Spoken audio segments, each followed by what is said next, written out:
ಸ್ವಾಗತ. ಆಸೆ ಇಲ್ಲದೆ ಆನಂದ ಹುಟ್ಟದು, ಆನಂದವೇ ಅಂಕಿತ.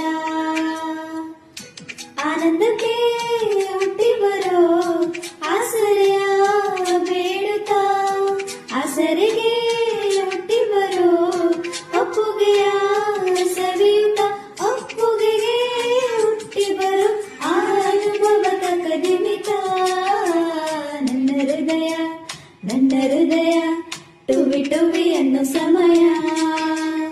7 ಜನ್ಮಕ್ಕೂ 7 ಜನ್ಮಕ್ಕೂ ನೀನೆ ನನ್ನ ಪ್ರೀತಿ ಗೆಳೆಯ. ಎದೆ ತುಂಬಿ ಹಾಡುವೆನು ಈ ತೊದಲ ಹಾಡನ್ನು, ಮನಸ್ಸು ಬರೆದ ಕಾವ್ಯ ಅರ್ಪಿಸುವೆ ನಿನಗೆ.